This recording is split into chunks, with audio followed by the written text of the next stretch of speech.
get started. Some technical difficulties. There's always something. It's always something. But we're here. And I think I had this cup last week too. It was going in and out of dimensions while I was trying to drink it on stream. What's in that cup? Grain alcohol, straight grain alcohol, because that's how I get through my evenings. No, it's water. Good old water. So how's everybody doing this week? How are y'all doing? Hanging in there. Fair and partly cloudy. Anything you guys want to talk about before we get started? Anything that you guys had going on this week? Not really. Not for me. All right, so we'll just go ahead and end the stream. Good job, guys. Nothing really going on. I mean, there hasn't really been too much going on. Y'all been at work. That's about it. Yeah, y'all been playing anything? Unfortunately, Tekken. Unfortunately, Apex. he says. That game It's just had a new season, right? They just launched it? Next week. comes out next week. Tuesday. Oh, but the trailer came out, right? Fun. Yeah, the trailer came out. So how does that look? Looks like To really crazy. me, looks pretty good. Yeah. They took the original map and they just pretty much rebuilt it. Like it's a whole new map now. It's even Supposedly bigger. They made it more open because that was the people hated it for rank because it was there's too many choke points and bottlenecks. You could just and the third party was out of control. Like if you fight a team, you end up fighting the whole map. So Yeah, Fortnite you has can that literally problem hear right now. gunshots from half the map. So once you start hearing gunshots, it was third party central, and it was stupid. Now, they're introducing a new character, right? yeah, Fuse. Yep. So what's up with that character? Oh, his name suggests he's all about like I guess bombs and pyrotechnics. So we'll see how he turns out. I think he's either going to be he got potential to be really busted if it's plays like I think he is, because there's also his passive. He can carry more grenades than everybody, and he can launch grenades off his arm. But like I said, So- if he's good, bro, this Caustic will be replaced. I'm like, I like the offensive abilities. Yeah, These dudes be camping. They ain't gonna be camping behind stuff no more. Rain Nah, he's napalm not down camping on you. with him. No, you can't with him. You want to burn. Like it's not happening with him. Well, And then I that's good. hate that he got.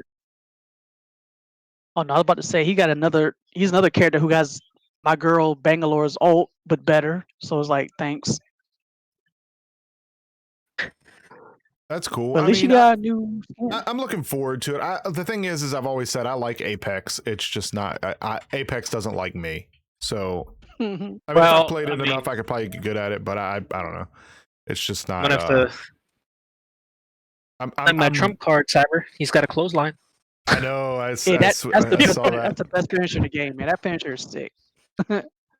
But so I don't know. We'll see. I'm completely over Fortnite, and it sucks because anytime I would say, hey, I would love to have a Green Arrow, Daredevil, and Predator all combination, in one game together.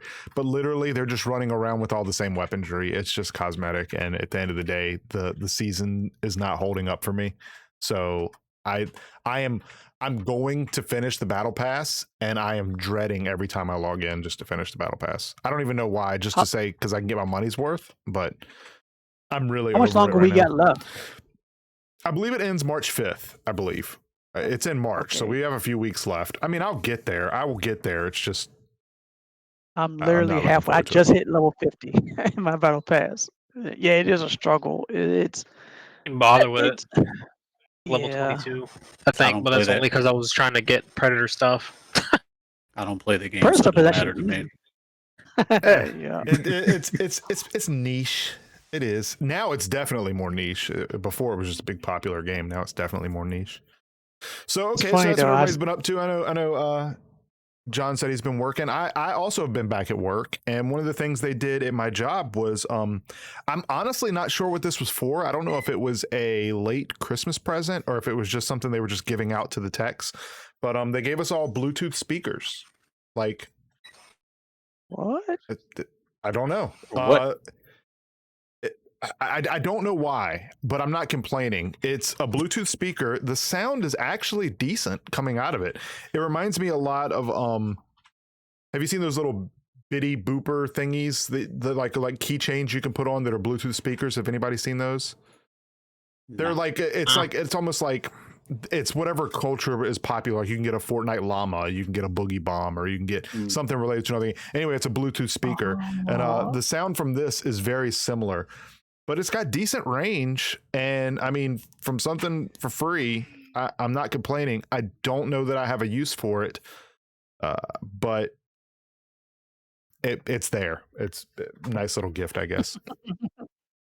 Yeah, at least they giving you something. It is kind of odd, but Yeah, I mean, when they handed it to me, I was like, "Is this like a parting gift? Like, am I being escorted out My now?" pink slip, bro. Yeah, is there something I should be aware of? But no, they just apparently a lot of the techs got it. I just happened to get it sooner because I was already at the office. So yeah, as long as your badge lets you get into the office, you should be all right. I don't know. Right now, I'm having issues. So look, so earlier, right? I'm just trying to get myself right. I'm just trying to get myself right. So earlier, I was trying to look at my W-2 information, tax time, all that good stuff. And I got an email on my phone, my work phone, telling me that the W-2 was ready to be looked at. You click the link and you can get your W-2. So I click the link and it's asking for my username. Well, I haven't looked at it in a year and it's different from everything else. I don't remember what my username is. So I hit forgot username. It says, okay, give me the email associated with this username. So I gave it the email that it tells me there's no records for. Now, they sent me an email with the link to look at my W-2. But it's telling me it's not the right email. From the email that they sent you. Yeah, on the link. They sent me the email. The email that's on file. But it's not, they have no record of it. So I'm gonna have to I'm gonna fight with that tomorrow, because I mean I'll get one physically in the mail, but we want to go ahead and get that stuff, done and over with. Yeah. I'm pretty sure I'm gonna owe this year anyway, so it's not really a rush, but whatever. So that's kind of what we had going on. And then Sunday we did the Weekly Geekly for those who wanted to see our WandaVision reviews. We did that, and I'm gonna be 100% honest with everybody. I don't even remember doing it. I was so bad off with a headache. Like I was literally in bed at 4:30.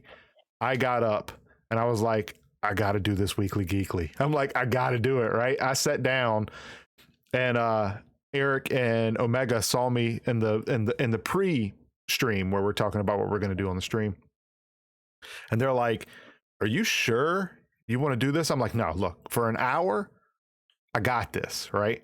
For like the first 15, 20 minutes, I was like, yeah, no, that's good. That's great news. Kong versus Godzilla. Yeah, right? All of a sudden, right, the headache just started hitting so hard, I cut my webcam off, and I remember nothing else for the rest of the podcast. I don't remember ending it. I don't even remember if I don't remember what I said. I want to go back and see how bad it was, because I don't remember any of it. I went and laid back down after the podcast was over. I didn't wake up again until Tuesday morning. I missed all of Monday. Yeah, I'm about to say you cut out, and I don't even remember if you came back or not. I honestly don't remember. So if anybody is here from the Weekly Geekly, I apologize. I was absolutely struggling. I probably had a lot to say about WandaVision, which I won't go into here because I did not say beforehand that this would be a topic we'd be covering. So I don't want to spoil somebody if they're coming in out of nowhere and being like, oh, Scarlet Witch dies. That doesn't happen, by the way. So I don't want to, ruin something for anybody. Clip that I know, right?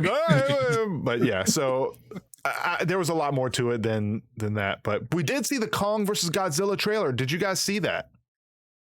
Yeah, of course I saw it. So, thoughts? Yeah, it looks sick. I want to see it.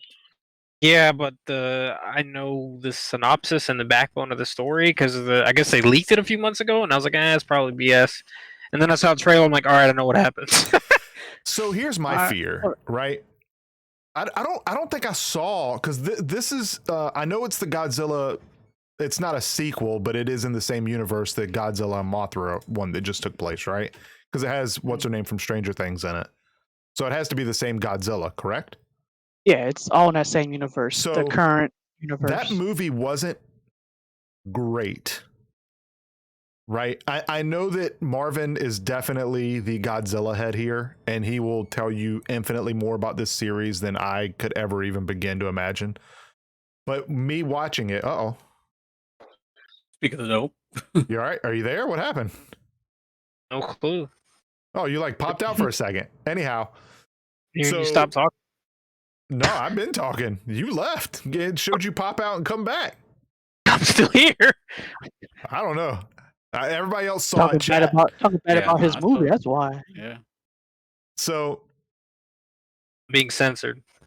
he is. But my thing is I wanted to focus more on the monsters, not the people. And I have a feeling this one's going to be like the Batman versus Superman, where they focus so much on them two fighting, and then it's going to have they're going to fight with like what you saw in the trailer, and then they're both going to say their mother's name is Martha, and they're going to go kick the crap out of Mechagodzilla. I think that's what's going to happen, and I'm going to be disappointed, but I'm going to go see it anyway. Yeah, you're disappointed in everything. So, yeah, go see the movie. Yeah, I mean, yeah.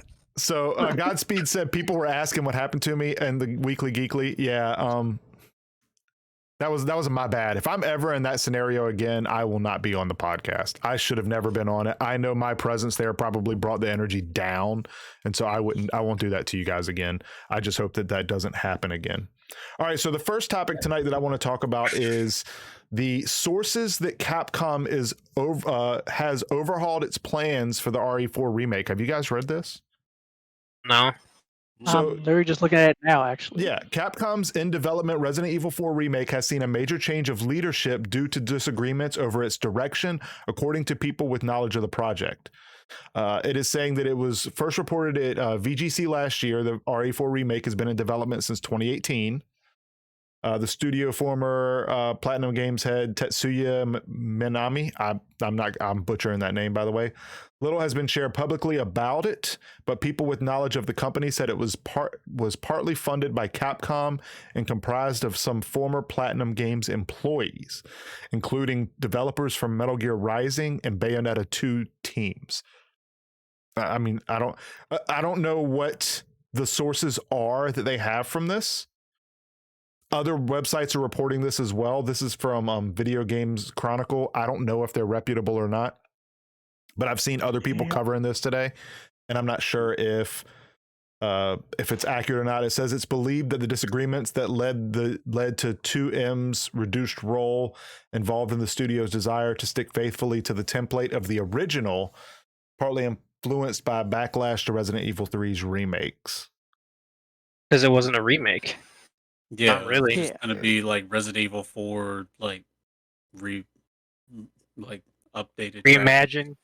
Yeah, Yeah, it says kind of no- because like Resident Evil 3 could have just been a side mission, like where they're yeah, it Could could have have. been DLC, really. Could have Well, been because I mean, DLC. I don't see how they. I really don't understand how people that work at these companies don't get it. Like, what made the remake of 2 so good is because it was literally a remake of 2. It was just, it was like 85% the original, and then 15% like, you know, we took liberties and changed a few things around, but it was still 2. It was cool. So 3 comes out and we're like, yo, we can't wait. I did not get any nostalgic feeling out of 3 except for maybe 1 or 2 spots, because everything else wasn't actually 3. It was just another version of it or something. It didn't make sense. Yeah, see, I never played 3, so I didn't. So I would have been. It would have been a different game for me, or a new game for me. But with 4, since you have 2 kind of look like 4, you might as well just made 4 and cleaned it up. People would have been happy with that. There's a lot of people who never Well, played 4. What I don't understand is why you remake 4 anyway, because it was the first one of this line of like camera and controls. There's one left you need to remake to make it fit in line with everything now, and that would be Code Veronica. That's the only one left that still had tank controls. surprisingly Yeah. a lot of people don't actually like Code Veronica. For some Code Veronica is reason. like one of my favorite Resident Evils. I mean, it's I good, never but it was played it. obscure. Why 'Cause did remember, I don't know it why came out on didn't- Dreamcast, and Dreamcast was like, I not don't want on to my say stuff for some dead, reason. but you know, it came out at a weird time. It was like a good console that kind of died before it should have. I think all of And then our it came out- video is like frozen. Yes. See, Is I it? never finished Code Veronica. Somebody stole my my disc. What is happening here? I don't know. Fibers isn't. Well, you guys Having talk. some, I'll uh, fix frozen. this. Having some technical difficulties. Am I frozen too, chat, or is it just them? Like when it showed Marvin's thing pop off and come back, it like got all messed up. Yeah, just Neo was frozen. You know, Well, technically, you guys are kind too. of irrelevant. but- Yeah, like, yeah, I'm about to say it doesn't matter. outline, we but freeze. whatever. Yeah. I don't My understand why dog that. bread still looks the same. So Are you? See, you're moving, aren't you? Okay, I'm moving now. Yeah, I don't understand. Like That was weird. gamers thing got all smaller too. That's why I'm trying to fix it while you guys are chatting. Yeah. I don't understand What is Streamlabs, happening? man.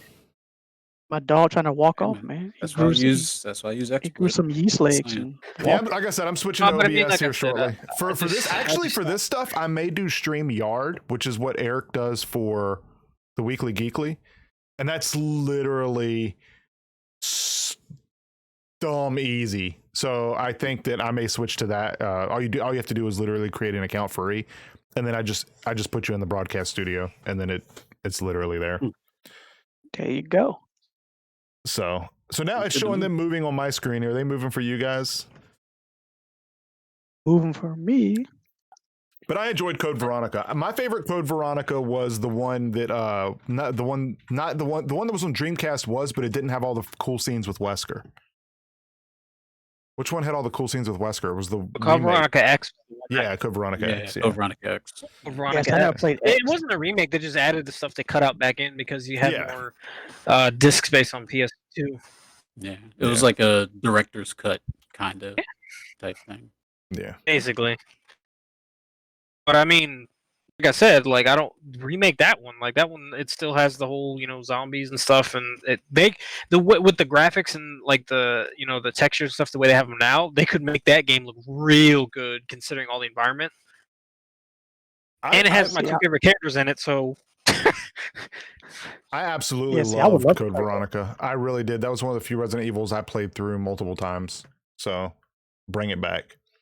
So yeah, so It's anyway, one they're of the gonna few I overhaul. So what it looks like they're doing is they're taking this away from third party, and it looks like they're trying to bring it in house. I am actually really tired of companies with big brands outsourcing their biggest titles. Is anybody else tired of this? Like, Because a lot of Metroid. times the ports end up being like really, really poor.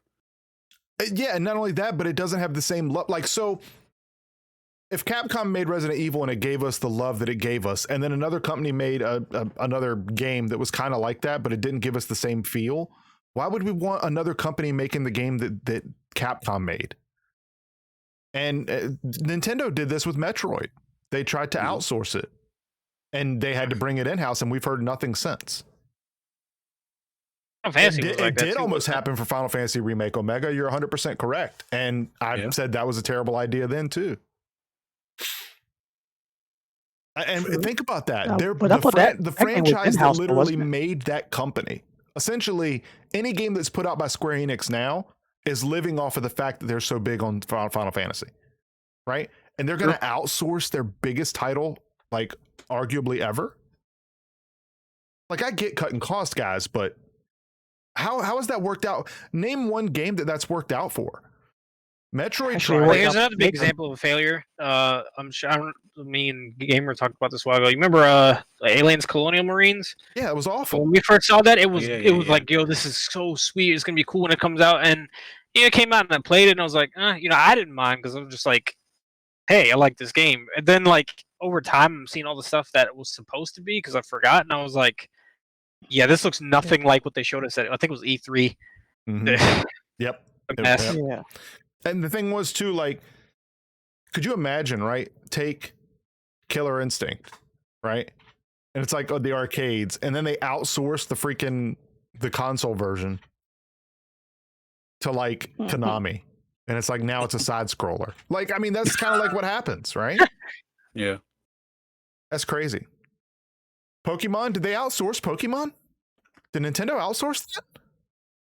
Oh, they did to the mobile community, and that sucks. People like, okay, I know J Farm's in here, and I know he still likes it, but Pokemon Go is trash. Oh, so that's Everybody I know outsourced? quit that for like a year. Has Jay played? I thought he still played it. That doesn't surprise me. That's He outsourced, does. though. It's been a year and a half since I've seen him touch it. That game is trash. It was soulless, and the only thing that had anything to do with Pokemon was the name of the characters. That's I didn't it. know it was outsourced. Though. That's crazy. Yeah, it was outsourced by Yeah, it was. the company that did it was they had another game that was literally the exact same thing as Pokemon Go, but it wasn't as big. So they literally just reskinned it as Pokemon Go, and it became a massive success. Egress, that's it. I mean, a lot of the big name titles that go mobile do that too. Yeah, So, I mean, it's not uncommon. yeah. The Pokemon games are made by the Pokemon Company. Nintendo don't own all of the Pokemans. Wow. I don't. That's lore I do not keep up with, sir. Yeah, I was about to say I don't know much about Pokemon at all. Awkwardly Like, closes Pokemon Go. Hey, I played the crap out of that game when it came out because in my line of work, I found myself all over the map, literally all over the map. So I could go to so many different places on company gas and play Pokemon Go. Oh, it was great. I was in neighborhoods, churches. Long as you're not driving to people's living room, bro. Oh, it's a gym in here. I didn't Oh, have to hey. though. I literally would go in their house. I'm literally there for a reason. It was great. I met Oh, so I'll- many people. Here's the thing: when that game first came out, I met so many people that were super cool. It was nuts. I would drive, like if I'd be on break at work and I would go drive to there's not really many places that I can go to that's considered a park, but a place that you would go to with like park benches or something like that, and there'd be people chilling around there, and I would get out the vehicle to go walk over there, and they'd be like, Pokemon Go, and I'm like, yeah, baby, and we'd sit there and chat for like two or 3 minutes, right? It was weirdos. It was cool because you were just chatting with people and you were there for the same purpose. And then I would leave and I would go to the other end of like where I cover for my job. And those same people would be at the next place. I'd be like, hey, they'd be like, what's up? It's cool. It was great. How many of those people do you still know? Oh, I never talked to them outside of that. World Omega? I mean, I Bro, friended that's them not on what I Pokemon heard. Go or whatever, but I never ever like actually spoke with them anymore because I stopped playing. I mean, I didn't talk to them about the game otherwise. You need to forget there was like 3 teams, right? There was no United World, bro. It was all war. It was. But the Three thing was, it wasn't actually Pokemon fighting. It was so bad, man. Like the game is not really Pokemon. But yeah, anyway, we'll move on from that. So Yeah, that I game was never a put that on my success, but it phone. wasn't a good game. So the next topic I want to talk about here, Combo Breaker is canceled for the second year in a row due to COVID-19. Is anyone shocked by this? Oh, No. no, disappointed, but I was hoping for maybe it was a chance, but you can't blame them. We still don't yeah, the US know. is handling it because everybody's dumb and maskless. Yeah, Remember what I said on what was it, episode 2 maybe? That we ain't seeing this again until 2022, man. I'm sorry. Yeah, Yep. and Like, I hate to say it. here's the thing. I'm kind of okay with it too. I'm really hoping that they do the same thing with Dragon Con this year as well. Like they waited until the last minute to cancel Dragon Con this year or last year. I hope they just go ahead and call it this year. I don't plan on going again this year. I have the surgery coming up in March. I'm going to be out of work for an undetermined amount of time. My job may not keep me around for that. So I'm not even trying to make plans for vacation anyway. But even if they don't cancel it, I'm not going because that's I wouldn't. 80,000 people, asses to elbows, 24/7. Somebody has it. Right. Somebody there has it. There's just no way I'm going for that. There's just no way. It's just not happening. So yeah. A lot of the reason why most of the places had to wait to the last minute was because of contracts and everything. true. Because That is factual. yeah, that's what happened with Final Round. Because like even the hotels tried to sue them for breach of contract, and it's like, Yeah. Are you it's serious a right pandemic. now? Yeah, wow. Yeah. And the thing with Dragon Con is a lot of those companies make more money that weekend than they do the entire year that they're open. That Papa John's there, they said that like one of the owners was there when we were there a few years. This was a few years back. This is back when it was only like 40 or 50,000 people, and it's almost 10,000 fold every time we go. And they said that they made more money that weekend than they make the entire year in sales. So yeah. But it says this is the second year in a row that Combo Breaker tournament organizers had to make the decision to cancel their event as a result to the virus. Though organizers had hoped things would be different, it's obviously not going to pan out that way. Look, I mean, I haven't been to a major event in a while, so this doesn't hit me as hard as it would if I was going. However, a lot of us are not getting younger, and it gets harder to justify traveling to an event to hang out and play games, and more so when you have to pick, because of your job, 1 or 2 events to go to a year. So when one hits you like this, if this was something you were planning on going to, 2022, save your money, don't go anywhere, stay home, Yep. wear your mask. yeah, Wash your hands. until they get this stuff under control, everything's still going to be canceled. I can't see nothing, working. And even if somebody tried it, it'd be so unpleasant with all the restrictions and everything else. It just wouldn't be. It wouldn't be the same. It wouldn't be worth the travel. Do you think anybody tries to capitalize on this? Do you think any of these fighting games are going to still try to hold a major event to try and maybe steal a lot of revenue from a lot of other events? I mean, NRS is kind of doing the invitational thing right now. So, I mean, you have that, but I don't think it'll any be- other company's really gonna stick Yeah, their if you neck see out there like anything, that. right? If you see anything offline, it'll be invitational only. That way you can control it. You have like maybe 8 people at most. You can spread them out. You can have a minimal crew there. Yeah. But that's an invitational. That's Do you think Yeah, I it was don't smart for think them it's to a big cancel Capcom Cup?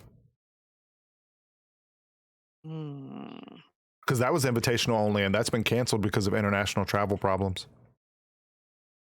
yeah. See, that's another problem too. Yeah. Online. Yeah, it's going to be online. They canceled the in-person Capcom Cup, Yeah.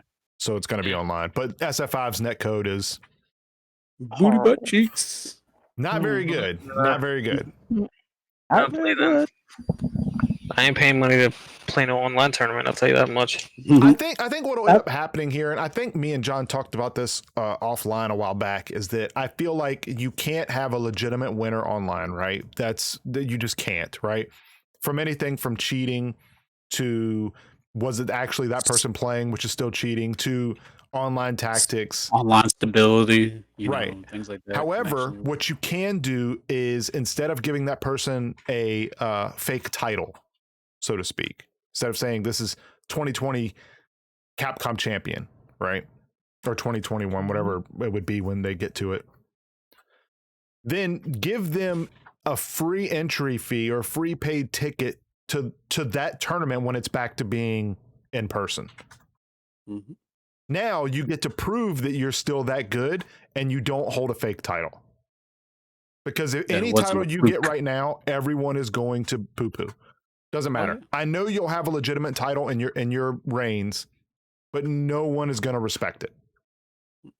They're True. always gonna going have to it- say It's going to was have that because it was online. asterisk. However, if you win it and they're like, you know what? You get the saying you were the online Capcom Cup champion. Now we're also going to send you to EVO 2022 or whatever the big tournament is next year, or even Capcom Cup, and let them see that person wasn't a fluke. Most of the same And- people are still getting the wins, but I feel like that's more because that's all the only people that are playing. Does that make sense? Not so much That a lot of new and- blood playing right now. It's that there's some new bloods playing. There's some new, but there's also a lot of vets who are not playing because it's online. Because for everything you said, factual information too. Yeah. So I like that idea, but I'm not all about or just rename it a certain special event until we can go offline. But I wouldn't enter a online tournament just for that reason. It's too many unknown variables. Stability, even with the best net code, is still you'll hit that patch here and there, and that could throw off, one move, and next thing you know, you're dead. So, and plus, you don't have the same. You have the comfort at your home, whereas being in that tournament, there is that anxiety, especially if you're on stage. That's You true. got that. So you have that factor to battle. You get the noise and you got everything else at home. You could be the comfort of your home, chilling out, get your feet kicked up on the couch, and you're just going through the motion, and it's fine. So it's a different environment. So I'm not. If you win online tournaments, congrats. But it's just not my thing. I just don't see it the same. Do we all agree here that if you win an online tournament, there's an asterisk? Oh yeah. I say it is. Yeah. Yeah. And I think that's the big problem with it overall is that no matter how much these companies want to push it, and I'm all for it. I mean, games like Call of Duty, Fortnite, Apex, Valorant, any shooter holds an online tournament, and people are okay with it having ping and still being successful. Fighting games are just a different breed, man. You can't have that ping, and everything comes down to it's just different. It comes down to a different set of rules, is the way to put it. And any type of spike and lag can be the end of the entire match. So Yeah. I mean, you gotta think about it though, because like even since the beginning, shooters were never designed with "quote unquote" offline in mind, because they were always multiplayer was always land based or online. So it's just that's why it's like it doesn't matter if you isn't don't it want weird tournament though because that they're games like that, right? That are constantly played at such high level online make so much more money than the fighting games when they're meant to be played offline. So many more people play those though. I mean, if we had the number of you people play who from play your house. those, yeah, I mean, it's like, it's playing from the comfort of your own home, man. I mean, that's really what it is. Like, you don't have to travel to go jump off a cliff in Fortnite and win $50,000. You know what I'm saying? You can and you do when you get to the big stuff, but it's like because Yeah, there's but I mean, so at much that more point, of I a can jump player base. for $100,000. So if I actually have to travel somewhere, that's different. Yeah, I So know. for Street Fighter, I think the highest grossing tournament was the Capcom Cup, and I think the winner got what, 250 grand. That was probably, I don't know, 20th place in Fortnite at the World Cup. Isn't that Yep. crazy? Telling you, man. That's I was crazy. laughing because If I had that, I if I don't had know that why kind of they put it money together. for like playing in a Tekken tournament, I'd death fist myself. Look, if No, I but walked, see, I'm not even kidding. If I walked into an event and they were like, "Look, last place gets 50 grand," I'd be like, "Man, that's crazy. I'm out." I would just walk out the building. I've got my 50 grand. I'm going home. Yeah, it's like, can I have my money? It's like, sign up. All right, can I have my money now? Yeah, just DQ me. Just go ahead, DQ me both my matches. But you might have a chance at more. I know, but I'm guaranteed this. Just go ahead. And just stroke me the check. I'll just save you all the trouble. I didn't put that together because I remember I don't know why, because I keep thinking about tournaments in terms of like Tekken or whatever, where it's top 8, and Cyber's like, you know how much last place was, and to me in my head I'm thinking last place as far as being in the money is like 8th or something. And he's like, but yeah, it was like 50 grand. I'm like, oh, for 8th place that's not bad. He's like, no, for like 100th place. I'm like, wait, I forgot. Fortnite, right? He's like, yeah, this is 100 99 players. people I'm like, in a what? battle royale. 50 grand for being a loser, bro. I was like, let me just hide in a volcano or something until like half the map kills itself. Mm-hmm. I was like, It's crazy, man. The money is there, and look, the newest one's $20 million. Like, that's just ridiculous, man. And here we are in the fighting game community, just struggling to make checks. You know what I mean? Yep. I mean, but even still, it's funny because you got to look back a long way. Think about that ECC we went to. What was the grand prize? I would think the grand prize was what, barely 100, was like what, a couple $100, if that. Well, only top 3 got paid out because top 8 didn't get paid out then. And Exactly. And it was $10 per game. And I think that ECC had, I think it was like 250 players signed up for Marvel vs. Capcom 2. So at $10 a person, 250 players. At that point in time, the TOs got paid. Wasn't straight money. So the TOs took a cut. And then whatever the cut was for top 3. yeah, because I know they didn't make much. And you're talking about people who came from all the way from California to Jersey. Mm-hmm. See, and I'm a bunch of tournaments. I should even start traveling early then. Like, guys were happy when they won like $85. They were like, "Oh man, I got $85. Let's go!"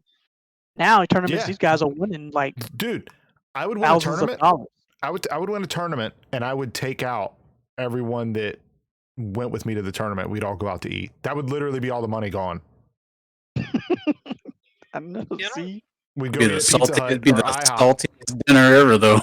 It would, and it was hilarious. But it was also good just talking about, man, I just missed it. Like we would sit there and talk about where somebody went wrong with their match playing against a top player or something like that. And it was just so much a different atmosphere than things are now.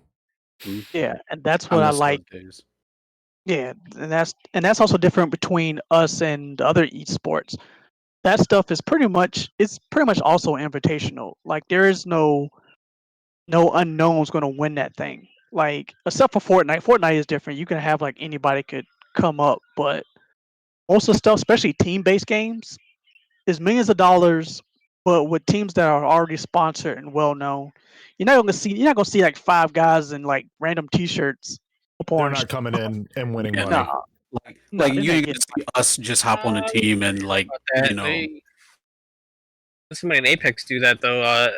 The aim assist, and everybody was like, at first they came out of nowhere, and it was like they call themselves aim assist because they play on controllers on PC, and they started wrecking people, and they're like, where'd these dudes come from? And now they're like one of the top teams. Like it happens. I mean, it does happen, but it's still kind of the outlier. You know, it's not a common Yeah, thing. it's rare, and even they don't win as much because TSM is like still winning everything. Them kids are insane, but They win more than me, so yeah, I mean, I can't say nothing about that. You know? True. But That's facts. in League, that stuff is. I'm still surprised League pays that much money for what they do. League, Like that. League is still one of the top games on Twitch. Still one of the top played games of like almost all time. I think concurrently Minecraft still has number one, followed by Fortnite. I'm pretty sure League is right under that. It's crazy. League and Dota tournaments pay out stupid amounts of money.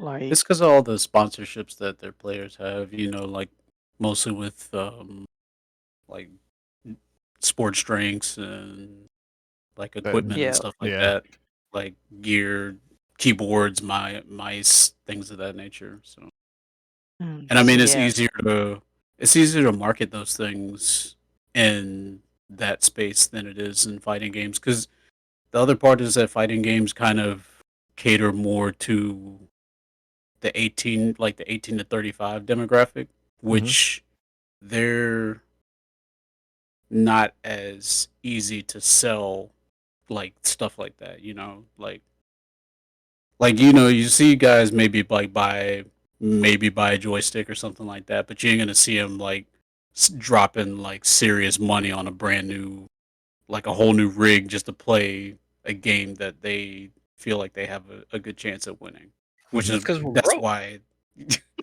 I mean, a lot of them let's are, be yeah, honest.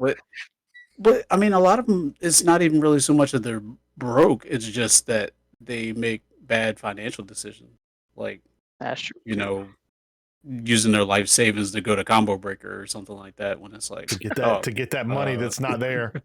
exactly. So it's See, I don't. It's. I'm not gonna lie. I think some of the decisions I've made in life, especially with like jobs and how I do things specifically, was geared towards still a fighter. Like, so I'm going to do this, but I'm doing it in such a way that I'm not like breaking myself. But my lifestyle incorporates that into it. But I mean, with that said, I'm one of the people that never really, I don't really think about the money on the forefront because that's not really what I fight for. So if people like hand me a stack or something like I'm winning, I'm like, oh, okay, cool. I mean, that's just me. But I mean, I'm not gonna be like, oh yeah, you got to choose between paying rent or going to like Evo. I'm like, we're gonna have to, what I'm saying, rent. In fact, I've been in that situation twice. right. Where I That's had the to thing fix with my sponsor car, players. and I'm like, I can't go. Yeah, like legit sponsor players, the people who are legitly sponsored by legit people and legit organizations and teams, they're actually on a salary. They're getting paid to play regardless of where they finish. They're still getting paid. Most of them got room and board and all that stuff, so they don't have to worry about those concerns. But they're like kids, and they don't have the concerns anyway because they still live with mom and dad. That's which is kind of the crazy part. Only concern they have is getting carpal tunnel or something. Exactly, and they still get burned out and stressed out. They're Yeah. like 20 years old, stressed out. Like, oh my god, I'm getting too old for this. Like you're 20, shut up. But that's their life. That's But for a fighting game, you got guys still in their late 30s, even knocking on 40, even their 40s, still placing and winning and stuff. And I go. it's a different it's a different because they have their own life to deal with too. I go. It's not sponsored. Not everybody's wearing a jersey when they go to tournaments in the FGC. Most of them sponsored by JOB. Exactly. Yeah. Hey, I was sponsored by the USMC for all my tournament travels. Exactly. Military paid for that. Thanks, Uncle Sam. Exactly. Oh, trust me, Uncle Sam got his too. I paid him back 10 times fold. Trust it. Least he could do is pay for at least a couple of trips. Facts. So, with that said, what would you guys say is the most balanced fighter out there? Just what would you say? Apparently, Oh man, it's all of them. Currently or just in general? Just, I mean, whatever. Like, what do you feel like was one of the most balanced ones? Of all time, or just like our current gen? Whatever. Just what would you say is a balanced fighting game? That's a It's tough funny, one Rick. because I just had this debate with some of the Memphis guys. The true answer is nobody wants to admit it. There really wasn't no great balanced fighting game. Every game had its problems, especially older games because there were no patch. If they didn't get right the first time, we had to deal with it. We kind of made it balance ourselves. Like Marvel 2 is my great example of it. Marvel 2 is broken as all outdoors. That game was not designed to play how we play it because the community made it that way. True. Today's games, now developers would fix anything to try to make the community happy, but a lot of times they make it worse, if that makes sense. But yeah, it's more about, I think, more about how much you're willing to accept because there really is no balanced game. I love Third Strike. Third Strike is all kinds of broken as I don't know what, but I love watching high level Third Strike. I love KOF 98. That game's actually is broken too. It is well balanced, but the low tier, you're only going to win with them if you're like, all the mechanics. If you can instant hop and all that, you can win with them. If you can't, you're going to get destroyed easily. Well, we all Especially know if that you're- none of the Tekken series should be in this conversation at all. So I we don't won't know. even mention I that. don't would know. say DR, I think DR DR was the was pretty. closest. DR was like Yeah. the closest of balance, and even that was kind of busted because Devil Jin was stupid good. VR was busted. You know what? I took Ganryu was and I was like, VR was busted. if I would have been, if I would have known There- then what I there know was now, no- then I would have played Devil Jin and I would have beat everybody. Yeah. Like, Yeah, there Bro. is no completely balanced Tekken. I'm sorry, that just does not That's- exist. I mean, I'm not saying completely balanced, but that's out of every all the ones series. I played, that was the closest VR one. is probably the Yeah. closest out of any of them, but it is far from balanced. But like I said, I could go Street Fighter, Super Turbo. That game wasn't balanced neither. Super Turbo was busted as I don't know what too. See, I was going to say but- that was the most balanced, only because everybody was broken. If everybody's broken, nobody's special, right? This is true. Exactly. What would you say about Alpha 2? You think Alpha 2 is a pretty balanced game? I didn't really play it much. I wouldn't know. You serious? Mm, So Alex Valle says it's the most balanced Street Fighter. no. Alex Vay, huh? I get Why- why okay. he's saying it. I get Why does he say that? Because in his eyes, every character has access to the same maneuvers. So everybody has V combos, right? So everybody has access to And doing the that's same why- amount of I know that's damage. And everybody has their pros and cons.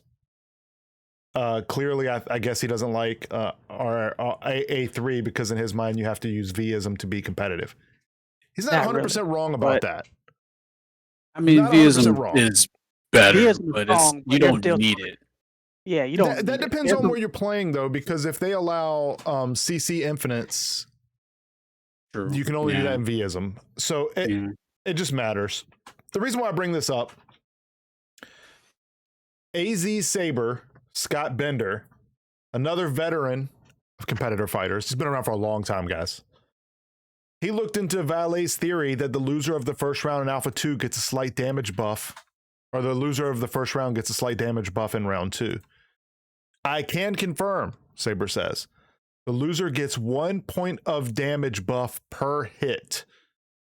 He then offers the following visual to the damage of Rolento's Patriot Circle when performed in round 1 versus done in round 2 after losing. Showing it to you on my little picture here is not really going to do any good. If you want to go over to Event Hubs, take a look at it. It doesn't look significant until you start thinking about getting hit multiple times in a round. You start getting hit multiple times in a round. Yeah. If one move would have done 5 points of damage, but you took 5 hits earlier in the match, you wouldn't even need that move. You'd already be dead. So it matters, especially in a Vism combo.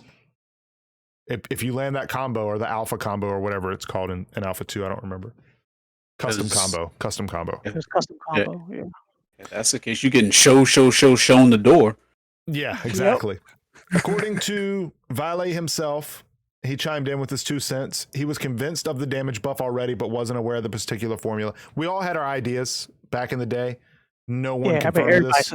I don't think anybody actually did some extensive testing. We were like, why would they do that?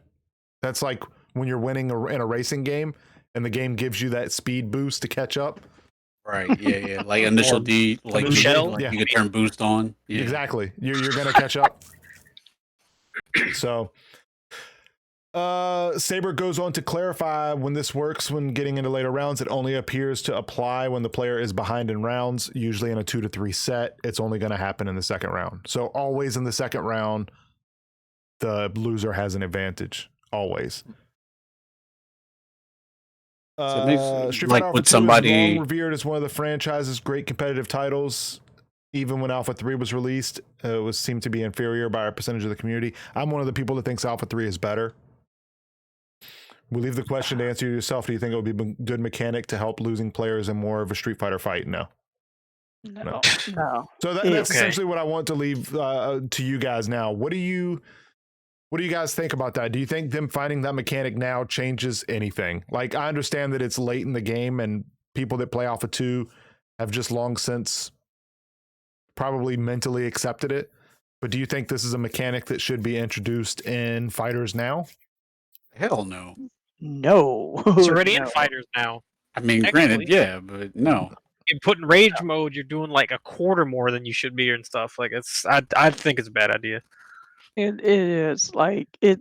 That instance is a bad idea because it.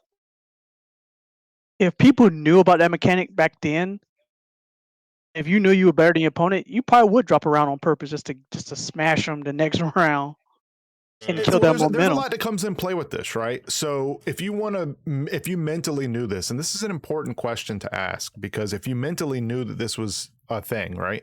If you purposely lose the first round, if like say the other person has a super and you know they're going to use their super that round to finish you, if you let them use their super, okay, they used all their bar. Now you have bar. Next round starts, you can kill them faster and they won't have a bar. You won't not necessarily need to use your full bar to kill them either. So Now would they get the damage buff for the third round? Nope. No, because it's only if you're behind in rounds. Now you're tied. Because it's 1-1. So it only matters in the second round. See, that's what I'm saying. See, So- if you knew that mechanic was there, that's an advantage to You a can advanced drop player. rounds, and you're taking a big gamble, and more importantly, I again, it's 1 point. So when you're really thinking about it, it doesn't seem like a lot. But it could be used in mental warfare, though. Right. You can use it to mentally attack your opponent. The thing is, too, does this secretly change how people play it going forward? Do they purposely try to set it up that way, or do they just play the game as normal? I think some people will, but They'll probably experiment, but I think people are playing it the same way for so long, you'll just keep going as the way you're going. yeah. I mean, there might be it'd probably be one of those situational type things where it's like, oh, this guy's pretty good. Like, I can probably, take a dive for that round. And Now, we know this game came out, 20 years ago? yeah, Yeah. people are just now confirming this, where they probably had theories about it in the past, or maybe even confirmed it until social media revitalized it or whatever. Capcom never said this mechanic was in the game, right? Do you think that was a smart move? People didn't even know. Maybe it was an unintentional bug. That could could be. be it. It Yeah. could be. You gotta remember the original combo was a bug. That wasn't supposed to work in Street Fighter 2. That was Right. a bug. And they made it a mechanic. Yeah. So I mean, maybe it could have just been something that was just in the game that they didn't know. It's quite possible. It's interesting to think about games now that might have that comeback mechanic. So many games have comeback mechanics built into them now. Do we feel like that is never going away? Is that something that should stay in the games? I think that depends on the sales of the game. If more people are playing these games that normally wouldn't, because fighting games is a niche genre. Even as much as it's grown, it's still niche compared to other genres. It's very tiny. But if these mechanics are getting new people to play the game and enjoying the game, they'll keep it. But is it really, though? I guess my Okay. question is, does the comeback mechanics or games that allow, I don't want to say scrubbiness because the better player should still win, but allowing them to make it more of a nail biter than it should be, does it really make people stick around? We see the same people winning. And that's the thing is I think it's. I think even though we still see that, like, it's kind of like with fighting, like say with Conor McGregor or something like you want to see them lose, so having more of a chance of seeing those top players be like knocked off as opposed to them always steamrolling everyone. There's always that possibility, that puncher's chance. I Mhm. think that's what allures people to it, and that's what'll keep the comeback factors in fighting games. I'm not going to be able to do the researches now. Let's see. Street Fighter. See, that's hard to. That's going to be hard to pull up right now. I was going to try and pull up sales for Street Fighter 3 Third Strike. Had to be abysmal, right? yeah, they weren't good for Third Strike. Which is ironic because it's still like it's one of the most popular of the series, despite the fact it didn't sell well. I'm trying But to. I don't know what source I want to trust. I might do some research on this. I'm curious to see. I don't want to look at sales recently. I don't want to look at Street Fighter 3 Third Strike coming out now, because people that might have been playing Street Fighter 4 and 5 with the comeback mechanics may say, hey, I wanted to go back to purchase 3. They purchase 3 in the remake or the collector's edition. Sales are inflated. They might not have stuck around to play the game. Yeah, I mean that actually did happen a lot with the re-release of Third Strike. Like a lot of the Street Fighter 4 and Street Fighter 5 Yeah. kids like hop back on it. And then they And we're stop getting playing bodied. it. Right. Stop playing it 2 days later. And so I want to see what the sales were then versus the remake. Because I think what's happening is in the comeback mechanics is that it does give, I don't want to say lesser skilled, but we'll say lesser skilled players a chance to compete with higher skilled players. But at the same time, the higher skilled players have the same tools at hand to help keep them ahead. They're going to find a way to abuse it. take Marvel 3 with the X Factor. X Factor. That was supposed to be a comeback mechanic. That all the pros found out that hey, if I use this in the beginning or to extend my combo, I can actually kill a character right off the break. So I could take either your best assist or your best character and take him out immediately with X Factor. Or if they got the dreaded happy birthday where you're hitting 2 opponents at one time. Exactly. X Factor and kill them both. So I don't know. Is this something that we just have to get used to? Like, I feel like in so many games now, it's not fun for me to watch the comeback mechanics. I like it better when hype is created, not given to me. Does that make sense? No, Yeah. I get that. I get that. Like completely. in Marvel 2, when somebody comes back and wins, that's hype. In Marvel 3, it's disappointing. It's the truth, though. Yeah. A lot of times, yeah, depending on how it happens. But If you look at Ultimate 3, right, and we're just going to use Ultimate 3 as an example, I was not a big player of this, but so many times you would watch it and you'd watch the player 1 show with Zero, right? He'd get him in the corner, he'd kill the first guy. The next character comes in, he'd kill the next one. Third one comes in and he drops the combo on Virgil. Virgil hits him one time, X Factors kills the whole team in 15 seconds. What did we just watch? We watched 2 infinite combos. The next character come in and kill your whole team in seconds. Yep. And this wasn't something you didn't see often. This was something you saw multiple times in a top 16 or top 8 situation. So was it hype? Yeah, kind of, because the guy drops the combo and you wanted him to drop it because it was stupid to see happening over and over and over.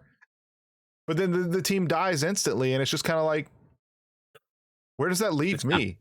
That's kind of anticlimactic. yeah. As the spectator, it's like, wait, what? Okay. And as the player, that's got to be really frustrating to work that hard. Which, keep in mind, the Zero Infinite wasn't super difficult, but it's more difficult than a level 3 Virgil, when you literally just have to hit 4 buttons and you've killed 2 people, right? So it's got to be frustrating to work that hard to die instantly. And I saw that in Street Fighter V, where you could be winning, right? And you've made that person guess wrong 3 or 4 times, if not more. And then they get V-Trigger, and they'll knock you down one time, start up V-Trigger, and then 2 wrong guesses later, you've lost. So you essentially outsmarted your opponent multiple times. They only had to outsmart you once, maybe twice, with V-Trigger active. And so I don't know, is Tekken the same way with Rage? Yep. Or is it can be. that bad? It very well I can cannot be. Yeah. tell you how many times I actually raged because, like, I'll be fighting somebody pretty Raged. hard. I have to poke them to death now with Jin because they took all his plus and crap. And I'm like, get him near death, and they freaking hit me like once or twice with Fakaram, and I'm dead. I'm like, dude, really? Or that Maybe one start time with- you just happen to overextend and like get hit by a combo and die. Right. Yeah, because I mean, it's like because part of the game, since I started playing, is to overextend to just to if you have the life to play with, it's like okay, you got almost a full bar. I can afford to get hit once. Not in this game. You can't afford to get hit. Period. Or the one thing, like one of the mechanics that I've constantly had an issue with is landing a trade on a counter hit and getting launched. Like, Right. so say It's I not do in it your down favor forward. at all. Yeah. It's like, how does that make sense where we both land a counter hit, but I'm the one who gets a full launch and stays in the air long enough for a full juggle on top of that? Sometimes ones that aren't even possible because of the way it Right. stops you or stops the game almost. Like for instance, I mean, example, even my character, when I do a raw counter hit 4-4, I have to do all this crazy work not to do the combo. But if I trade, I'm like, sweet, because I'm standing next to you when I gain control of my character again, so I can do his old school stuff. Like, but there's a Right. lot of characters that have that, and you die for it. It's Stuff not like because of skill; they just threw it out, and you just happen to lose. It's like, dude, this is. I play Where's your Oscar. combo videos now? I've been dealing with that since 5. I'm just kind of numb to it at this point Nah. because her frames are so bad. So it's like her jab frames are bad because her first frame is 9, but anything after that, she's negative. So if I trade anybody after my second jab, I'm automatically floated, and I'm just used to it. It's like it's been like that since 5, and I was like, okay. And I've died so many times because of it. So I guess I'm just numb to that. Do we mechanic. think Yeah. though that in It's terms bad. of fighters for the future, do we see this as staying as a staple mechanic? Like, my question is, do we see a difference in the amount of players that we're running across? Because at the end of the day, it's still the same top players at the highest of tiers. You got to think you have your your mall scrubs, right? For those old arcade heads, that's the people that like to pick up the game, but they literally just press buttons, your button mashers, if you will. Then you have the people that know what they're doing, but don't really understand the game. They know how to do the moves. They know how to do a couple combos here and there. They'll get a couple matches on mall scrubs, and they might be able to beat arcade mode, right? Then you have the competitive players that are all pretty well endowed with knowledge and some skill. And then you have the highest of top tier, which is the 1%ers of the fighting game community that are usually always on top. Do you think anywhere in that realm, like say the top players stopped playing, let's say they all were like, you know what, we're not playing the game anymore. Do you really think that would affect the sales at the lower end? Or do you think that the rage mechanic or the comeback mechanics is what's keeping the game alive? Like, do you think it's the top players, or do you think it's the not so top players? That's hard to say, really. And that's It is. kind of where I'm getting at, because if it's hard to say, then they can't definitively say these things need to stay in the game. But at the same time, I'm saying I don't think it's even do what?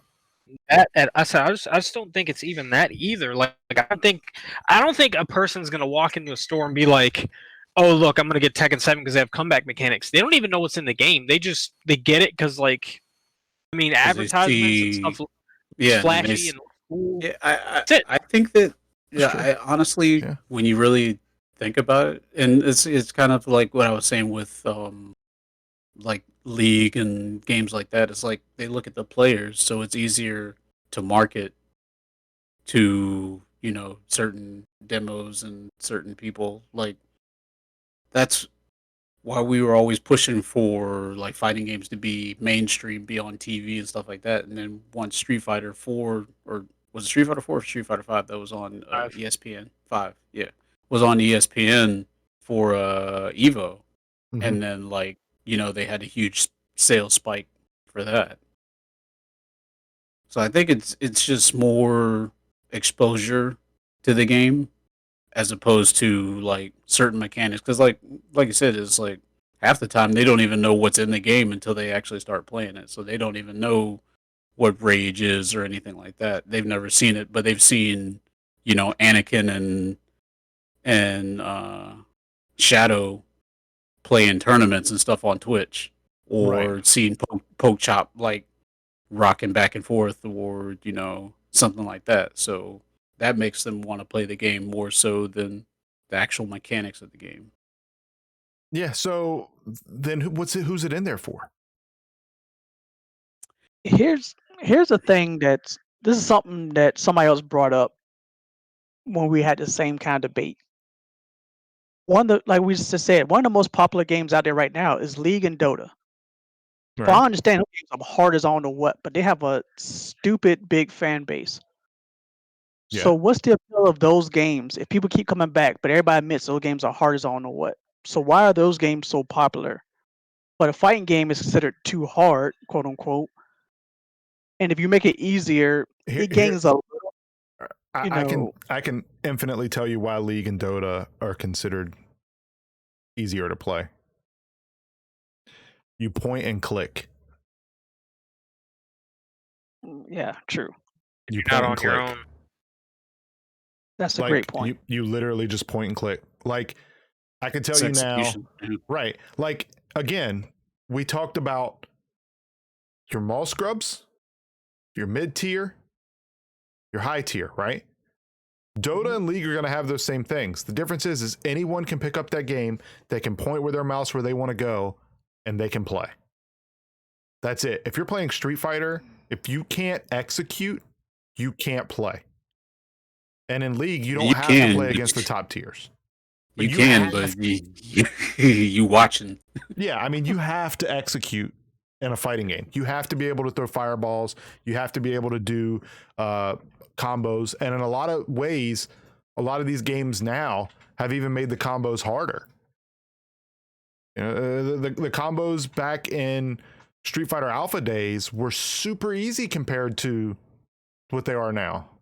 Yet they And- create a comeback mechanic for people to be able to come back with.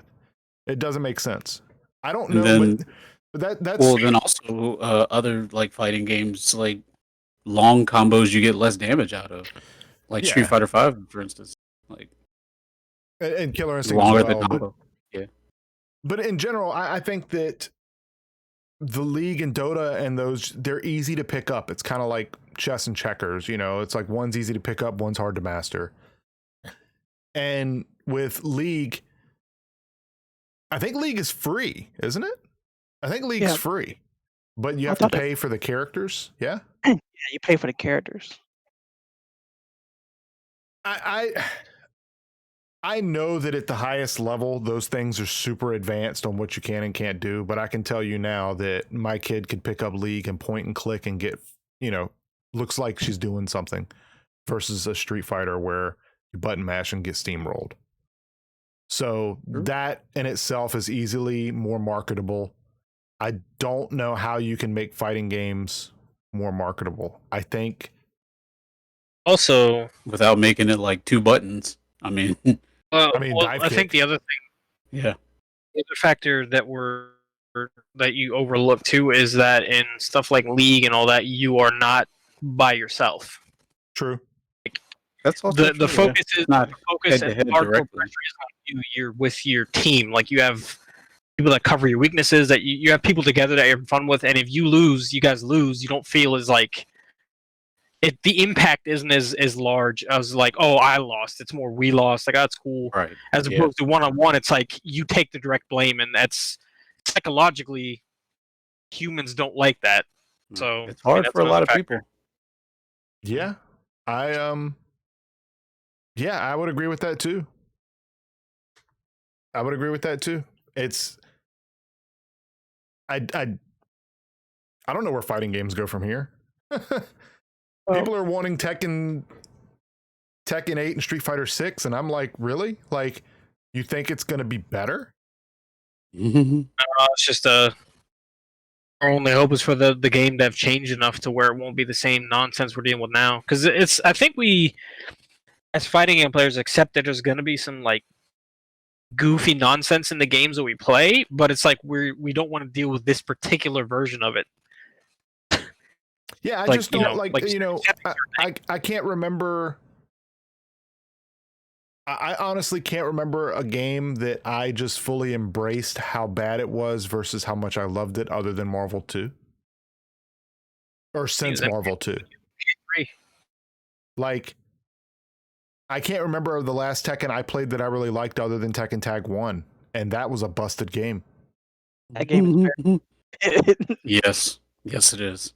And I Oh. liked it. I played it all the time. And you know, Street Fighter 4 for me was an awful game, and I think Street Fighter 5 is even worse at times.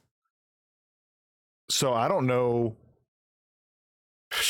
I don't know that they could make a game that would make me want to come back full time.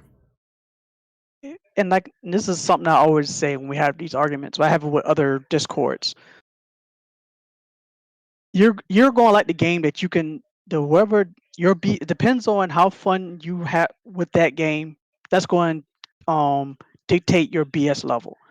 You're going to accept stuff if you're having fun, and you're going to be like, yeah, I know it's broken, but I'm having a good time. Like I always say, I love talking about Marvel. I hate playing Marvel 2.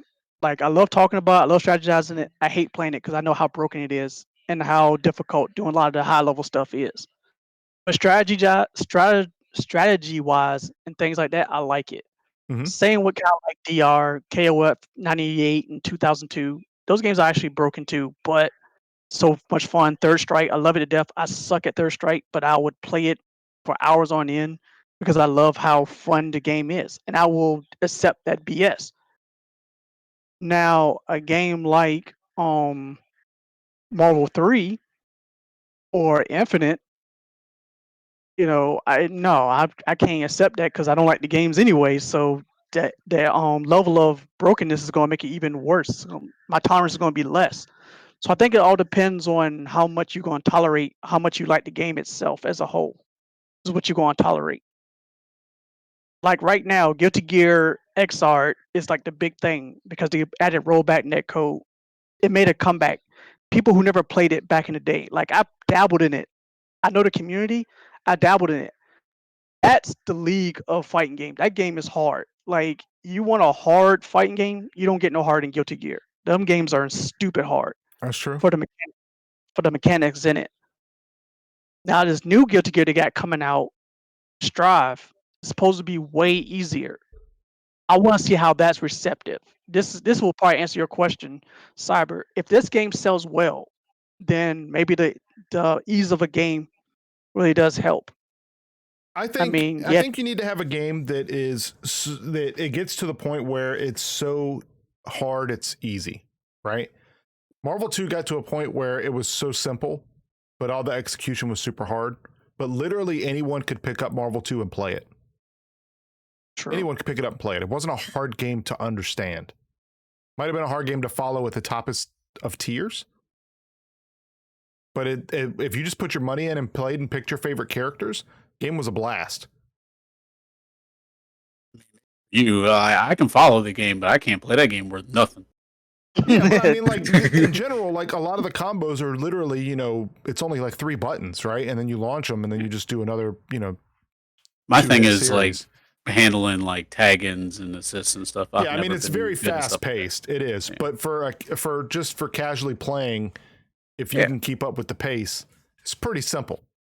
I mean, Yeah, Tekken is yeah. too if you're just mashing buttons. But you Sure. see a lot of flashiness, a lot of supers, a lot of stuff happens. Got people involved, got people to play it. It was X-Men, Marvel, or Street Fighter. There was so much happening on the screen at one time. Whereas you look at something like Street Fighter 5 and it's just a lot of nothing. Mhm. I mean, it is what it is. It's just a lot of nothing.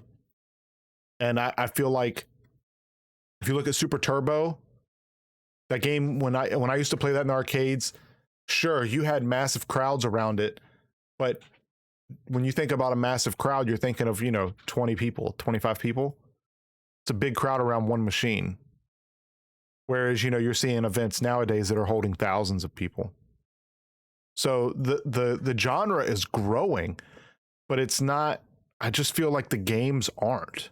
Like, it's getting more exposure and more people are playing, but I feel like the games are getting worse. And I was about to bring that up because my first Evo was in 2010 was my first Evo. It was in Caesar's Palace. It was literally in a ballroom in Caesar's Palace. That tournament felt like a tournament. It was all the setups. Tekken had his own ballroom. It was Tekken 6. It had its own ballroom. And there was just TVs, PlayStation 3s, seats. That's it. Fast forward to 2018 Evo. It feels like a convention. Like it's people there who literally just. When I went to Evo 2010, everybody who got a badge, unless you was a parent or maybe a significant other, you was there to play. Now people go there like literally it's like a con. Like there's people who just buy a spectator badge.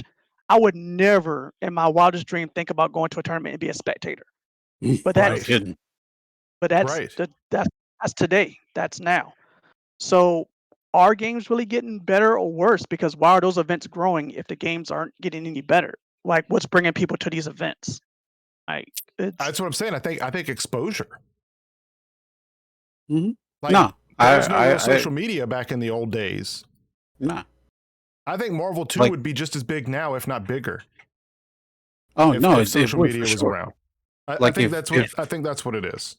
If we didn't have to exist solely off of like camcorder footage and stuff like that in the beginning, like if there would have been streams and stuff like that, like sooner for fighting games, I think that we would be as big as like League and first person shooters and things of that nature. Yeah, see, those games were homegrown, right? Like Street Fighter and stuff was arcade grown. You had to go out and find your competition. Games like League and Dota, it came to you. Yeah. You could just pick up that game and play. And that's where like Street Fighter and stuff now, it's exposure. Like any kid can go to the store and buy it and start playing online against players. They can go to Twitch and watch somebody play the game. They can go to YouTube and get tips on how to get better. Whether or not they have the execution, but that's where the exposure is. Like Right. if you go watch Team Spooky After Hours and they're playing old fighters, they're getting thousands of views. I mean, people are like, oh man, I didn't even know this game existed. It's like, yeah. Those games didn't get exposure. They weren't really like, it was a different type of market then. So I think that's why they're getting spectators. That's why they're getting bigger. I can tell you now, if ECC Midwest Championships and B3 were still around, they probably would, those people didn't really, like, B3 kind of always wanted to be the big thing, which is why they eventually became Evo. But all those other tournaments were just trying to prove who was the best on the East Coast, the Midwest. They didn't really reach out and try to like get sponsors and stuff like places are now. Like there's money there now, so they can get bigger. And because of sponsors pushing it, it then also gets more people to watch, gets people interested. I just don't know how you keep people around. I don't know how you fix the fighting game community. The players themselves at the highest level, whether or not they're toxic, that's going to be in every genre. So they will be found out. And, yeah, I mean, they will be found out and people will either cancel them or not, depending on whatever. But that shouldn't dictate whether or not a game can be flourished, so to speak. I feel like I just don't know how you save it. I don't know what game could come out now and really fix it. I don't know if they throw another freaking reskin on Street Fighter V and call it Street Fighter 6 with another comeback mechanic called, 6-shooter or something like that instead of V-trigger. It's like, come on, guys. No, I don't want that. I don't want that. I want Marvel 2 brokenness. Marvel Infinite could have been that, but that game was too broken. That will never happen again. With the days of patches and things of that nature, we'll never see something that's that broken and it stay that way. I saw a meme. Like it'll never happen. I think I shared it too, where people were talking about chess, saying, "Oh my God, the nerf's OP." I mean, the Queen's OP nerfer. I shared that. Did you? Yeah. Yeah. But yeah, no, that's exactly what would happen. It was like they would nerf chess. Yeah, they'd be like, "Oh, you can't castle. That's so stupid. You should only be able to castle at this point in time. After that, no." Yeah. But so what do you mean the knight moves in an L? To be fair, yeah, we need one that moves in a T. Yeah. The same thing, guys. So I think on the flip side of that too, though, is that a lot of these games are released unfinished. Oh no, guaranteed. A lot of these games are coming out and they really should be balanced before they ever hit the floor. And they're just not. They're just busted from Jump Street. Actually, since you mentioned that, because I'm also part of the MK community, we kind of thought that and kind of talk about it on and off, that we think MK11, even now, the game doesn't seem finished, if that makes sense. Like, a lot of people don't get why. It's just it doesn't feel like a finished game.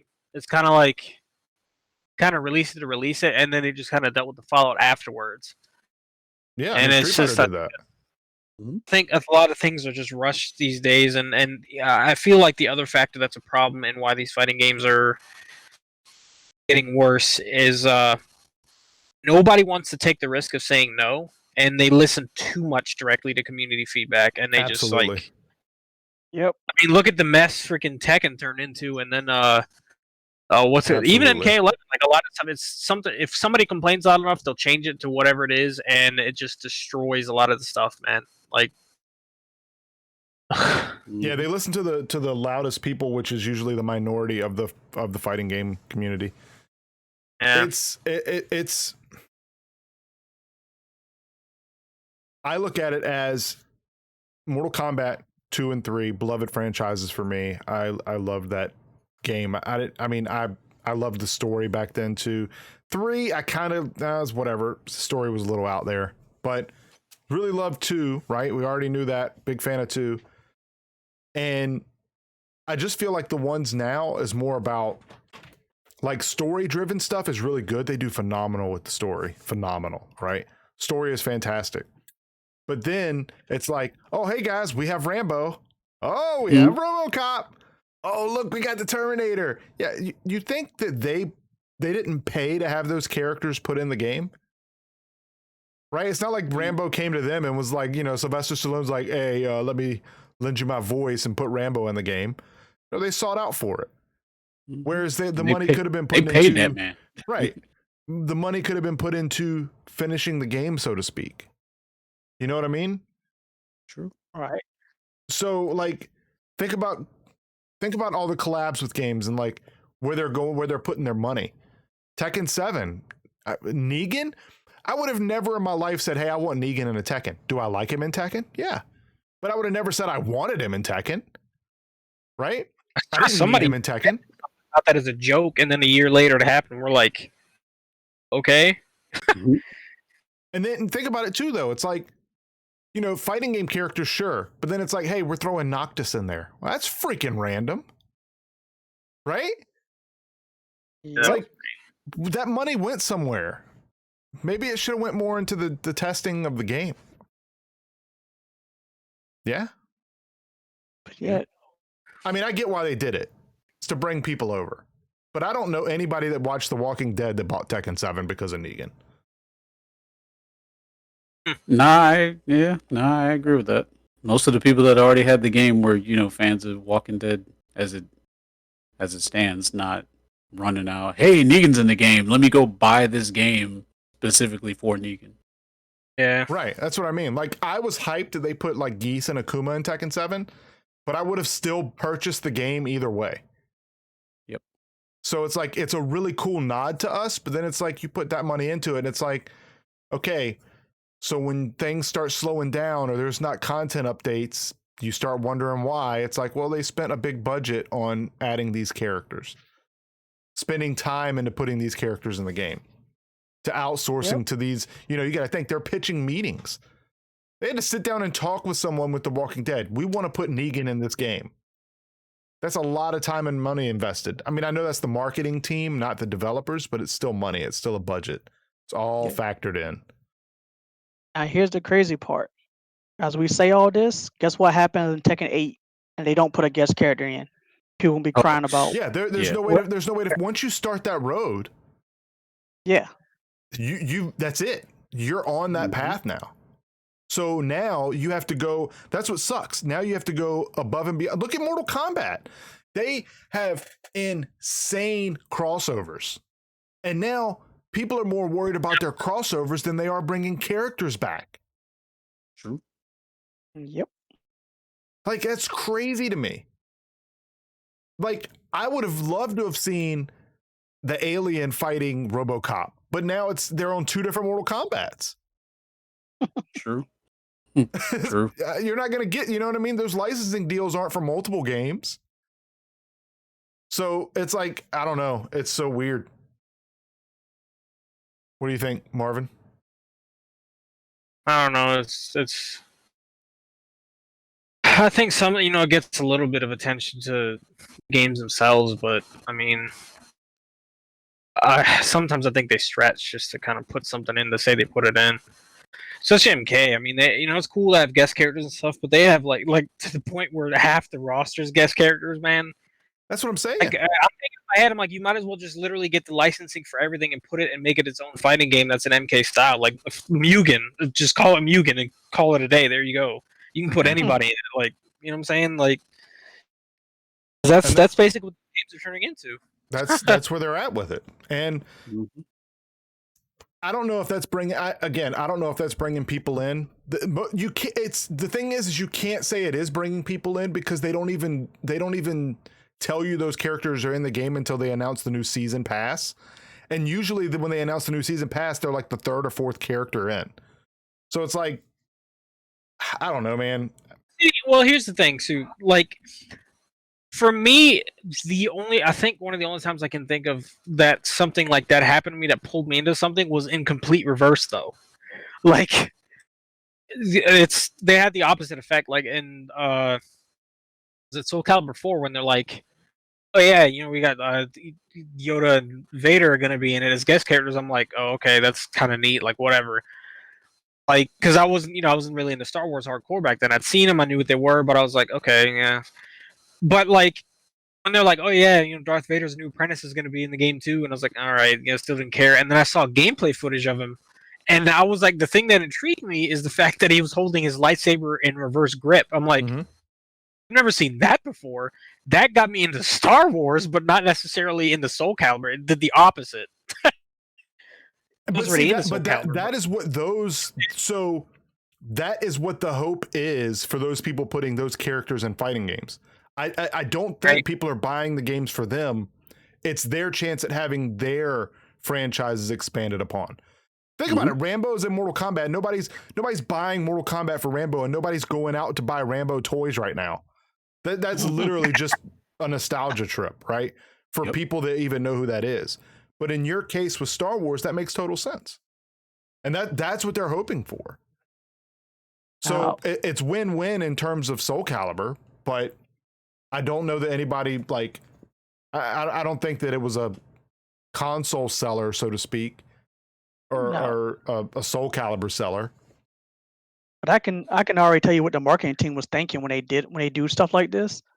It's not only to get new people in, but it's also as a treat for the new people to keep you in. Like if you're starting to get stale with the game and all of a sudden we throw this guest character in, you're like, oh, what the world? They got this guy in? Well, I'm a fan of Walking Dead. Let me play some Negan. Like Mhm. Chop went crazy when Negan because he's a big Negan fan. He's happy as all know what. He still plays him to this day. Yeah. He's buy Tekkens regardless, but the fact you added Negan, And It keeps you around. it keeps you around, but so I get his hype, but when players are dropping off because the game is bad, you're losing more players than you're keeping. yeah, but they don't care. As long as once you buy that game, you bought the game. They don't care after that point. You could Yeah, buy the but game. that- and throw I it mean, in all the they care about is that initial purchase. Right, but That's that's the reason why they have DLC is because they want the reoccurring purchases. right. Yeah, And those I'm saying characters you were still gotta battle think pass if you stay characters. So, or season pass characters. So they want you to come back and buy that season pass. But if you've already left the game because the game's not getting, the love you want, you're not going to buy the season pass. You're just going to skip on it. But you'd be surprised. Maybe you'd be surprised. That does random DLC does bring people back. I mean, I Yeah. got the new DLC for Tekken 7 not realizing how, because I wanted to play Kunimitsu. I didn't realize how busted it was until I started playing it, and I'm like, wow, this is kind of busted. Mhm. I play her, and it's like, dude. She's fine. So I love the character. She's definitely fun, and I think she's very well built as far as the previous DLC they've released. Like she's not like so OD that like, oh my god, we got to nerf her. Like if anything, she could use a few small buffs, and it's like I look at it like this. In any other Tekken game, like if it was Tag 2 or 6 or 5, she would be completely broken. But because everything is so ridiculous in this game, she's like mid tier.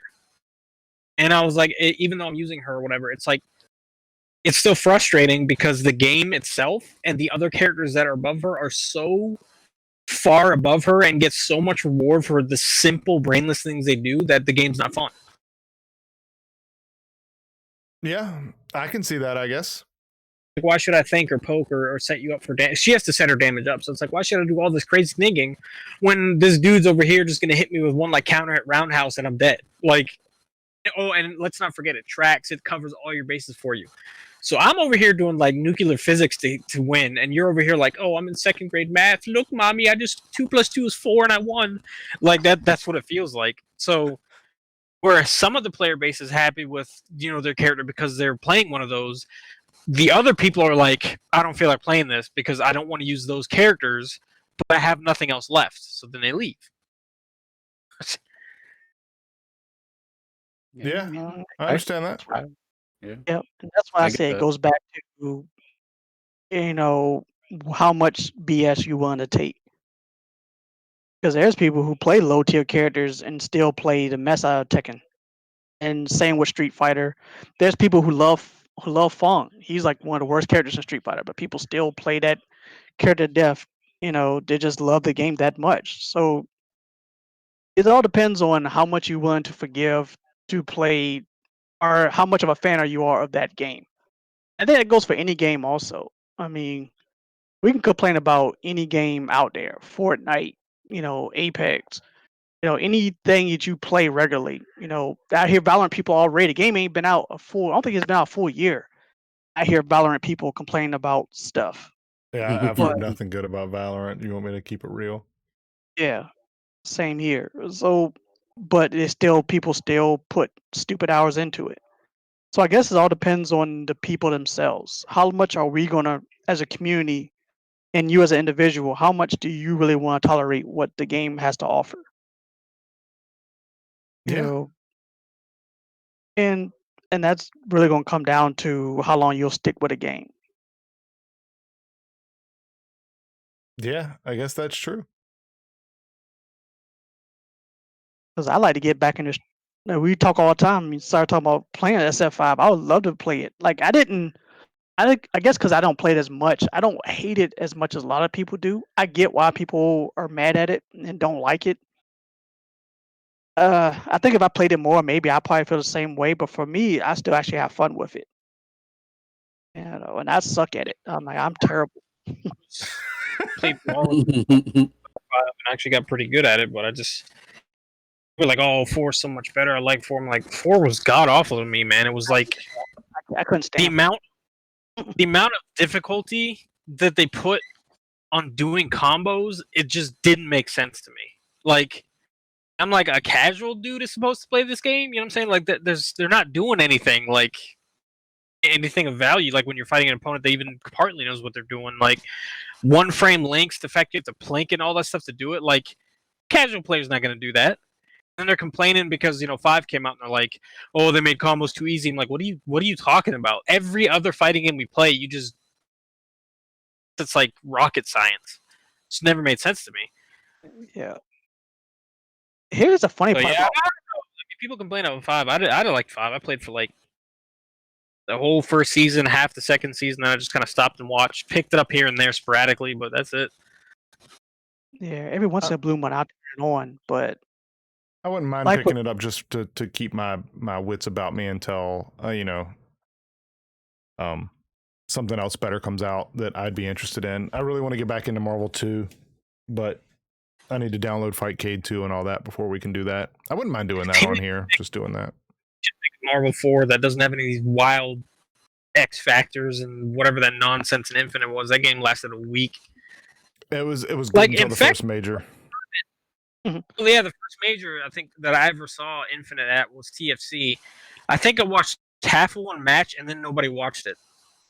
It might have been TFC, might have been the first major it was at. I don't remember. I remember I was watching it and I saw one person abuse a certain mechanic, and I was like, yeah, I literally never picked the game up again after that because I saw there was no way around it. I saw more people watching anime fighters than I watched watching Infinite. Like Which, that's by why the I way, knew. Dragon Ball Fighters, man. I mean, that game still looks good. I can't play it, but it still looks good. I like that game. I'm suck at it too, but it's a fun game. But it like any other, especially games like that versus games and anime fighters like that. Yeah, it's busted, but it's still fun though. It's actually a fun game. Yeah.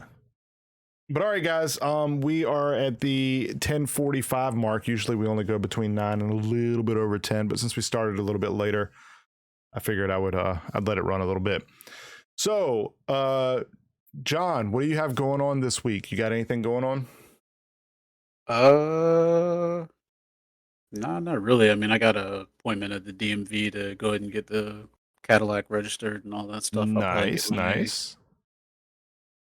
get all that handled on Friday. What do you other put than on the that, plate? not What do you really. put on the plate? It'll be a surprise. Ah, that's fine. That's fair. Gamer, what do you got going on this week? It's funny as you said that. I looked at the date. My birthday's in a couple of days. What? wow. What? You turned 80? What? 80, dang. Jeez. Sheesh. Back in my days. Back in my days. No, it's all good, man. Actually, I what are just you had doing a for your birthday? birthday You doing on anything? I mean, Facebook. COVID's still a thing, so what are you doing for your birthday? Exactly. The days are so meshed up that I didn't even realize it was that close. So I have nothing planned. And like you said, because of COVID, can't go nowhere anyway. So Yeah. Well, let me know Which- if you want to do something for your birthday. We'll do something.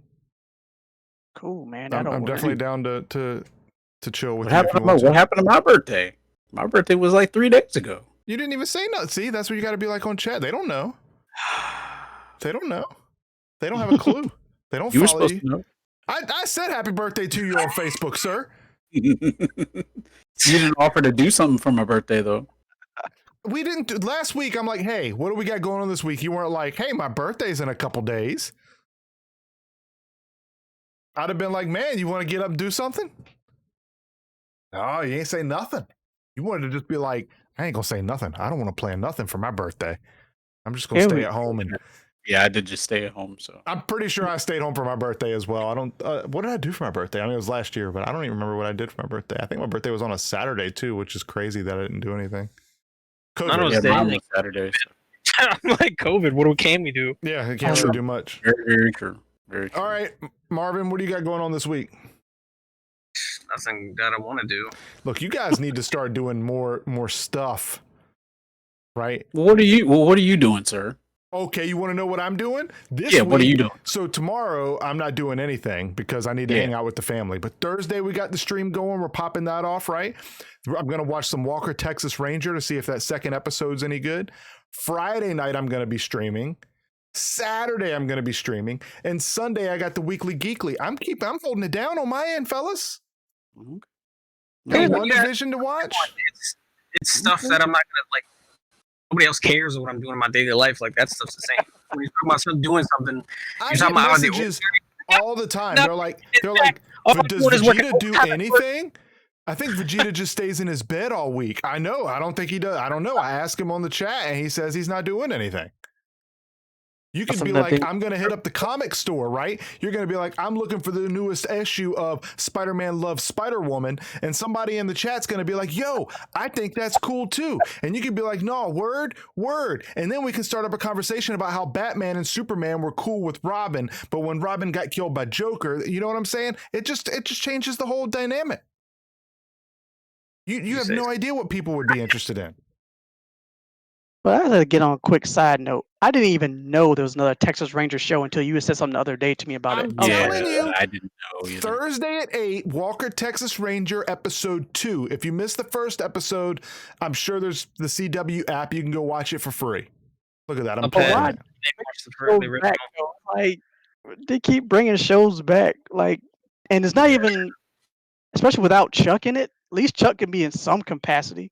If I- Ralph, yeah, if Ralph I- might I- kick, I pretty much guarantee he'll have a cameo at some I point. think something like that's going to happen. I think it's going to be a distant relative or Got to. something along those lines because he's Walker and he's a Texas Ranger, or Chuck Norris will have a cameo as like, I don't know, just like a person in the background, kind of like Stan Lee.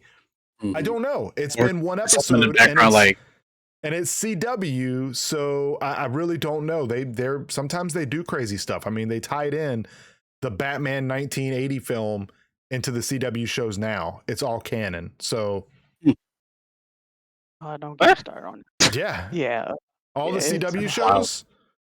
So Yeah. Titans, the Batman films from the 80s, the Adam West show.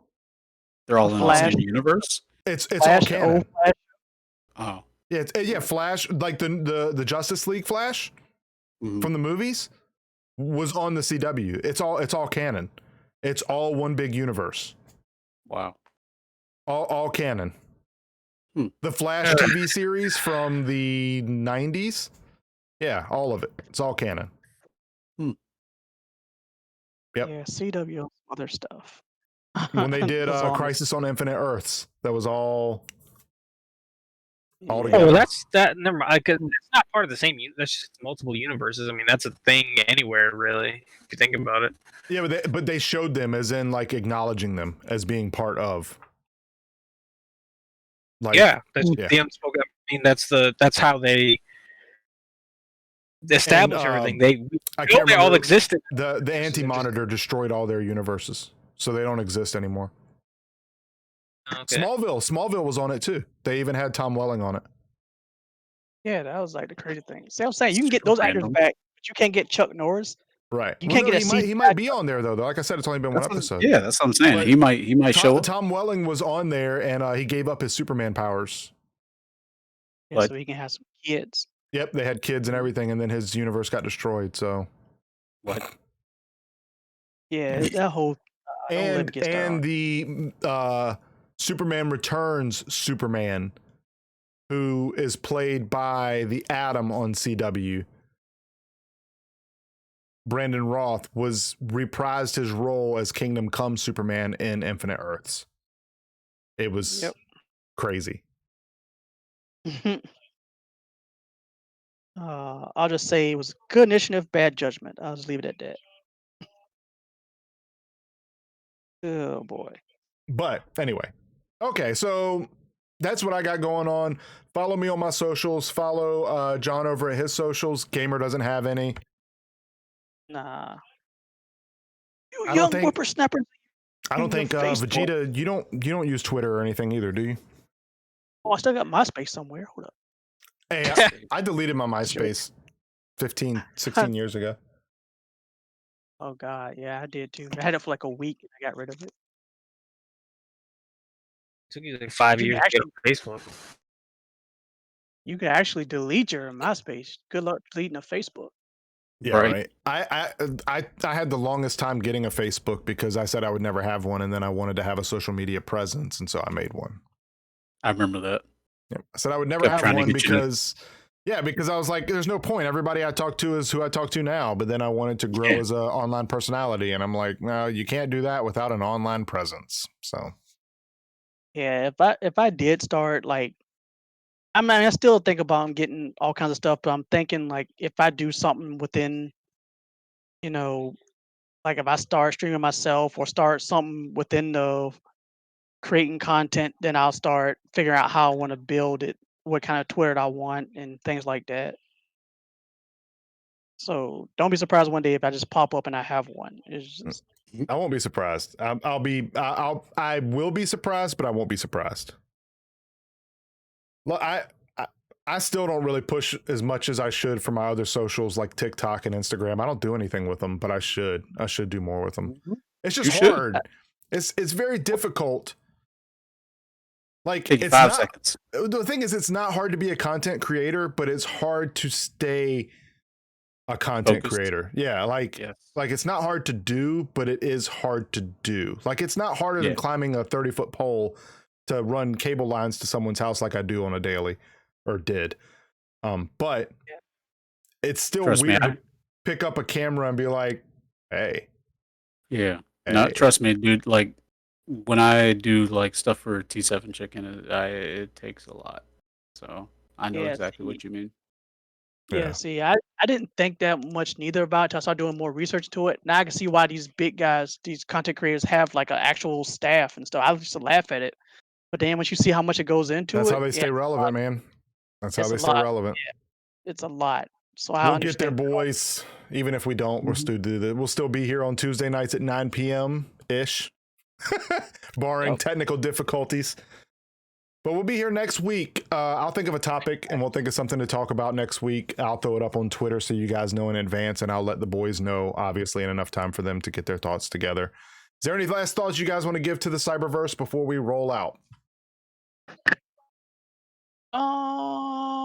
Be Just- excellent to each other. Stop being. Definitely be excellent to each Assholes. other. yeah, and things out there, this Wear your disease masks. is still your there. mask. Wear the mask, wash your hands, all that. Don't. Mhm. It ain't Do going that nowhere. anyway. For the love Yeah. of God, just do that anyway. Oh yes, Seriously. please, please. You're nasty. Yeah, man. Nasty. What about you, Marvin? Anything you want to say? And that's been said already. Alrighty. Well, in that case, chat, thanks for tuning in with us for this week of Coin Op conversation. I'm going to end up saying like Weekly Geekly one week or vice versa. I know it's going to happen. It's fine. I'll wait for it. But we'll be back next week. If there's any hiccups or anything like that, the first place to know is on Twitter because that is where I am the most active, but it's Cyber Ninja on literally all socials. So you guys can follow me on all those if you would like. We'll see you guys next week. Stay defaulty. Peace. And I'm going to give it a good